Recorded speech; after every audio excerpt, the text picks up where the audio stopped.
یہ ہے غزوہ احد کا نقشہ کہ کس طریقے سے غزوہ احد ہوا. یہ سب سے اوپر جو دیکھنا ہے کالا کالا سا یہ جبل احد، وہ جو پیچھے دکھائی دے رہا ہے، ٹھیک، جو پیچھے دکھائی دے رہی ہے یہ جبل احد.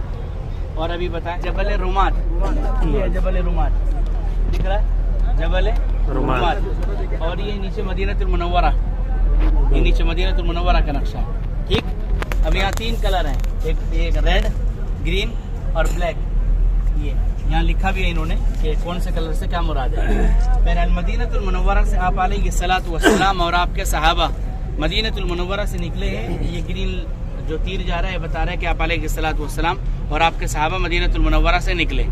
آپ علیہ الصلوۃ والسلام کے ساتھ منافقین بھی تھے اور ان کا منشا یہ تھا کہ مدینہ منورہ میں رہ کر کے لڑا جائے. لیکن جب رائے میں اختلاف ہوا اور آپ علیہ الصلوۃ والسلام حجرہ عائشہ میں تشریف لے گئے اور آپ وہاں سے زرہ پہن کر کے لوٹے، اس کے بعد سب نے یہ کہا، ان نوجوانوں نے بھی جن کا منشا یہ تھا کہ مدینے سے باہر رہ کر کے لڑا جائے، مدینے سے باہر نکل کر کے، انہوں نے بھی کہا کہ اللہ کے رسول آپ اپنی مرضی کے مطابق عمل کریں.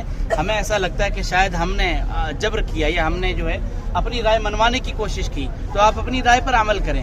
اس وقت اللہ کے نبی نے فرمایا تھا کہ جب نبی لباس پہن لیتا ہے جنگ کا لباس، پھر وہ بغیر جنگ کے واپس نہیں اتارتا ہے. تو آپ علیہ الصلوۃ والسلام نکل گئے، آپ کے ساتھ منافقین بھی نکلے، آپ کے ساتھ منافقین بھی نکلے. تو 1000 کی تعداد میں نکلے تھے، لیکن اس وقت 300 منافقین جو آپ علیہ الصلوۃ والسلام کے ساتھ تھے وہ درمیان سے واپس ہو گئے. اسی کو لکھا ہے نا رجوع المنافقین، کہ منافقین راستے میں سے واپس لوٹ گئے، آپ علیہ الصلوۃ والسلام کا ساتھ چھوڑ دیا، یہ کہہ کر کے کہ آپ نے ہماری رائے پر عمل نہیں کیا، آپ کو مدینہ منورہ میں رہ کر کے لڑنا چاہیے تھا، اس لیے ہم آپ کا ساتھ نہیں دیں گے، ہمیں مرنا نہیں ہے.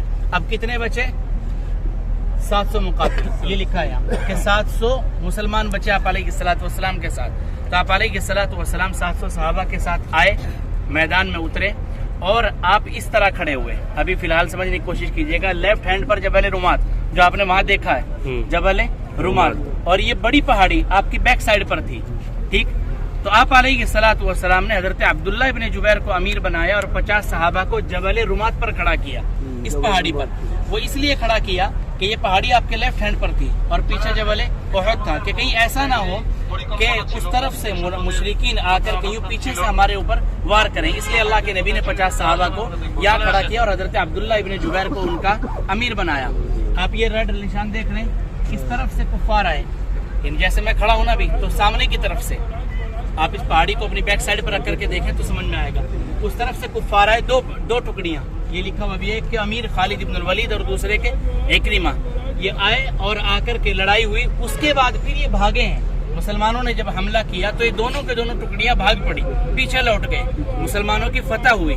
آپ علیہ الصلوۃ والسلام نے یہ فرمایا تھا ان 50 صحابہ سے جو جبل رمات پر کھڑے تھے کہ اگر ہم شہید بھی ہو جائیں اور پرندے ہماری ناشوں کو نوچنے لگیں تب بھی تم پہاڑی سے نیچے نہیں اترنا، اور اگر مسلمان مال غنیمت میں حصہ لینے لگے، اس کو لینے لگے، مال غنیمت کو اٹھانے لگے تو تب بھی تم نیچے نہیں اترنا، نہ ہمارا ساتھ دینے اترنا اور نہ کسی اور حالت میں اوپر ہی رہنا. جب مسلمانوں نے دیکھا کہ کفار بھاگ رہے ہیں، دونوں ٹکڑیاں بھاگنے لگی، تو اس وقت آپ علیہ الصلوۃ والسلام کے صحابہ میں رائے کے اختلاف ہونے کی وجہ سے 50 میں سے 40 صحابہ نیچے اتر گئے. حضرت عبداللہ ابن جبیر جو امیر تھے وہ اور ان کے ساتھ 9 صحابہ اور 10 لوگ صرف باقی رہے.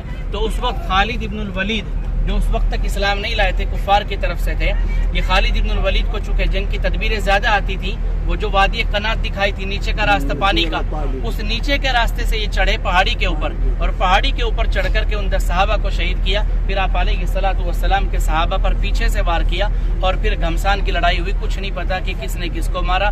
اسی میں حضرت حذیفہ رضی اللہ تعالیٰ عنہ کے والد حضرت یمان کو مسلمانوں نے ہی شہید کیا. حضرت حذیفہ ابن الیمان نے کہا بھی اے اللہ کے بندے میرے والد ہیں، لیکن آواز نہیں پہنچی، اور اس طرح حضرت حذیفہ کے والد حضرت یمان مسلمانوں ہی کی تلوار سے شہید ہوئے. پھر آپ علیہ الصلوۃ والسلام نے دیت دینی چاہیے تو حضرت حذیفہ نے قبول نہیں فرمایا اور یہ فرمایا کوئی بات نہیں، اللہ ان کو معاف فرمائے، اللہ میرے والد کو بھی معاف فرمائے اور اللہ ان کو بھی معاف فرمائے، اللہ میرے والد پر رحم فرمائے اور ان پر بھی رحم فرمائے. اس وقت آپ علیہ الصلوۃ والسلام کے اوپر ابن قمیہ ملعون نے وار کیا اور آپ علیہ الصلوۃ والسلام کا دندان مبارک بھی شہید ہوا. ایک خبیث تھا، اس نے پتھر پھینک کر کے مارا، تو پتھر پھینکنے کی وجہ سے آپ علیہ الصلوۃ والسلام کا نیچے والا ہونٹ اور دندان مبارک شہید ہوا. جب ابن قمیہ نے وار کیا تو آپ علیہ الصلوۃ والسلام کا رخسار مبارک زخمی ہوا تو اس میں زرہ کی 2 کڑیاں گھس گئی. ان کڑیوں کو غالباً حضرت طلحہ نے یا کسی اور صحابی نے اپنے منہ سے کھینچ کر کے نکالا تھا، جس میں ان کا دندان مبارک شہید ہوا تھا. پھر تو آپ علیہ الصلوۃ والسلام کو اس طرح چہرے پر چوٹ آئی اور سر پر بھی چوٹ آئی، اس طرح کہ آپ علیہ الصلوۃ والسلام پھر وار سے بچنے کے لیے جیسے ہی پیچھے ہٹے تو پیچھے کھڈا کھدا ہوا تھا، اس میں آپ علیہ الصلوۃ والسلام گر گئے تو آپ کے سر پر بھی چوٹ آئی. پھر آپ علیہ الصلوۃ والسلام کے پاس حضرت مصعب بن عمیر جو علم بردار تھے اس غزوے کے، حضرت مصعب بن عمیر رضی اللہ تعالیٰ عنہ موجود تھے. ابن قمیہ نے ان پر وار کیا، حضرت مصعب بن عمیر پر، ان کو شہید کیا. اس کے بعد حضرت علی رضی اللہ تعالیٰ عنہ نے علم سنبھالا، اور چونکہ حضرت مصعب بن عمیر کی شکل اللہ کے نبی سے قدر مشابہ تھی، کچھ تھوڑی سی ملتی تھی، تو ابن قمیہ نے گرد میں یہ سمجھا کہ میں نے اللہ کے نبی کو شہید کر دیا. اس نے پھر حضرت مصعب بن عمیر رضی اللہ تعالیٰ عنہ کو شہید کرنے کے بعد یہ اعلان کر دیا قتلت محمد. تو پھر مسلمان ہوش باختہ ہو گئے، پھر پتہ نہیں رہا کون کس کے اوپر وار کر رہا ہے. تبھی حضرت حذیفہ ابن الیمان کے والد شہید ہوئے، اور آپ علیہ الصلوۃ والسلام کے چچا حضرت حمزہ ابن عبد المطلب رضی اللہ تعالیٰ عنہ بھی اسی غزوے میں شہید ہوئے، جس کو وحشی ابن حرب نے، جو ہندہ بنت عتبہ کا غلام تھا، اور ہندہ بنت عتبہ نے یہ کہا تھا کہ اگر تم حضرت حمزہ کو شہید کر دو گے، حضرت حمزہ کو قتل کر دو گے تو میں تمہیں آزاد کر دوں گی. تو وحشی ابن حرب پتھر کے پیچھے چھپا ہوا تھا. حضرت حمزہ کفار قریش، کفار مکہ جو تھے، ان کے ایک سردار پر وار کر کے اس کو قتل کر کے جب لوٹ رہے تھے تو پتھر کے پیچھے سے یہ وحشی ابن حرب اٹھا اور اس نے حضرت حمزہ پر پیچھے سے وار کیا ناف کے قریب، کہ خنجر آر پار ہو گیا اور حضرت حمزہ رضی اللہ تعالیٰ عنہ شہید ہو گئے. اس کے بعد جب غزوہ ختم ہو گیا تو آپ علیہ الصلوۃ والسلام نے حضرت حمزہ کو تلاش کرنا چاہا، اور تلاش کرنے کے لیے جب نکلے تو حضرت حمزہ کو ایک جگہ پر پایا، اور حضرت حمزہ کا ناک وغیرہ مسلح کیا ہوا تھا، یعنی کاٹ دیا گیا تھا ناک وغیرہ.